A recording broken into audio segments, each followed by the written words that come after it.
Gérald, on a beaucoup parlé ces dernières semaines d'embolie pulmonaire, notamment avec la mort du rappeur Yvidie, dont le rapport d'autopsie vient d'être annoncé, et puis également avec le père de la chanteuse Lindsay Lohan, qui a été victime également d'une embolie pulmonaire, dont il a réchappé quand même pendant les fêtes. On va déjà en dire un petit peu plus quand même sur cette maladie qui est pas très bien connue.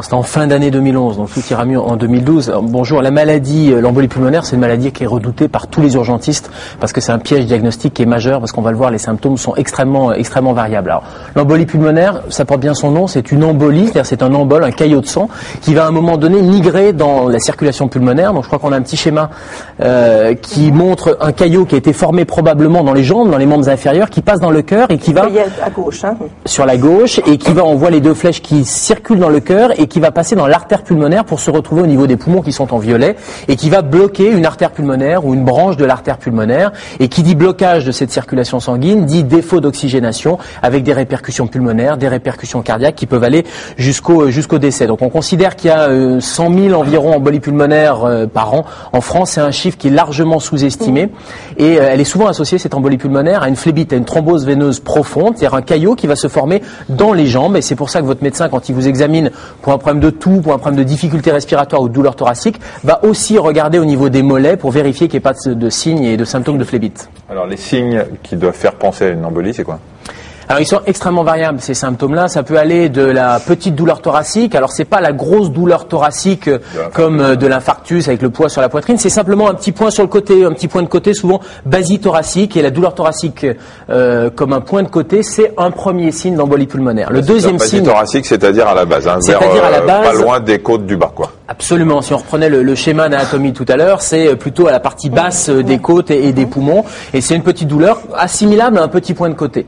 Le deuxième signe, c'est une difficulté respiratoire. Alors ça peut aller simplement du simple essoufflement, je suis un petit peu plus essoufflé que d'habitude, jusqu'à une détresse respiratoire majeure. Et cette difficulté respiratoire, elle est proportionnelle à la gravité de l'embolie pulmonaire. Plus l'embolie est grave, plus la difficulté respiratoire va être importante. Le troisième signe, qui est assez rare, mais qui est assez spécifique de l'embolie pulmonaire, c'est ce qu'on appelle l'hémoptysie. Le fait, lors d'un effort de toux, j'ai une toux et je vais avoir un petit peu de sang qui va partir avec un effort de toux, et j'ai un petit peu de sang sur le mouchoir par exemple. Ça, c'est un signe qui doit alerter, qui doit vous orienter vers l'embolie pulmonaire. Et puis après, il y a tous les signes de répercussion cardiaque, par exemple un malaise, une syncope, une diminution de la tension artérielle.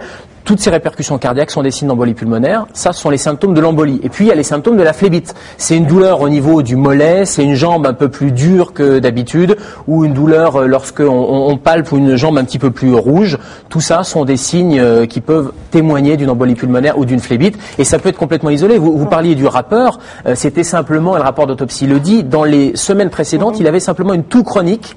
Alors, pas de panique, c'est pas parce qu'on a une toux chronique qu'il faut dire c'est une embolie pulmonaire. Par contre, nous, médecins, quand on a quelqu'un qui vient nous voir pour un symptôme comme ça isolé pulmonaire, on va penser dans notre démarche diagnostique et dans notre examen clinique à l'embolie pulmonaire, et on va faire un certain nombre d'examens cliniques avec nos mains, nos oreilles, le stéthoscope, et on va penser à l'embolie pulmonaire pour pouvoir l'éliminer. Voilà, puis on va y penser d'autant plus parce que c'est vrai que quand vous dites un petit point de côté, tout ça, plein de gens qui en ont, il y a en même temps, on va rechercher les facteurs de risque associés d'embolie pulmonaire ou de phlébite. Alors c'est bien sûr les symptômes, mais c'est le contexte de survenue, c'est tous les facteurs de risque, c'est ce que les médecins appellent le terrain. Et dans ces facteurs de risque, qui sont très connus, c'est la fameuse triade de Virchow, ça a 150 ans, décrit par un médecin, avec 3 facteurs qui sont 3 facteurs de risque d'embolie pulmonaire. Le premier, c'est tout ce qui favorise la stase sanguine. Le fait que le sang stagne, par exemple dans les membres inférieurs, vous êtes alité pour une hospitalisation, ou bien vous avez un membre fracturé et on vous met un plâtre, eh bien le sang va stagner, et qui dit stagnation du sang dit formation d'un caillot.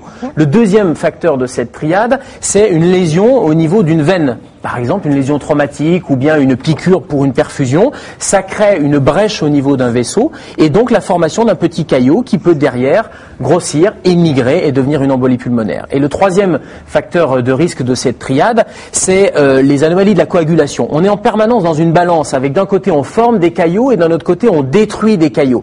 Mais il suffit qu'il y ait une anomalie de la coagulation, par exemple une maladie héréditaire, alors on parle des déficits en protéine C, en protéine S, les résistances à la protéine C activée, pour que ça favorise la coagulation et l'hypercoagulation.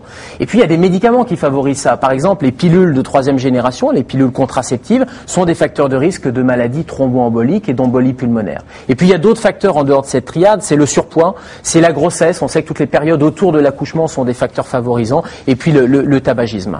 Alors il nous reste 1 minute pour dire ce qu'on fait en cas de douleur thoracique qui peut faire penser à une embolie pulmonaire et parler de prévention.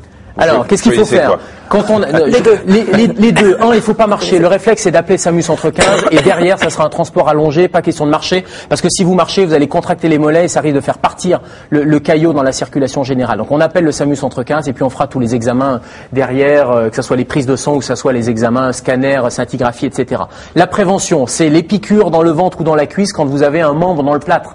Vous êtes avec une fracture, votre médecin vous prescrit des anticoagulants pour fluidifier le sang à titre préventif. Et puis le deuxième conseil de prévention, c'est quand on prend l'avion, on a parlé des facteurs d'immobilité. Quand on est immobile dans l'avion, on appelle ça le syndrome de la classe économique. Ça arrive plus en classe économique qu'en business class, on a de la place.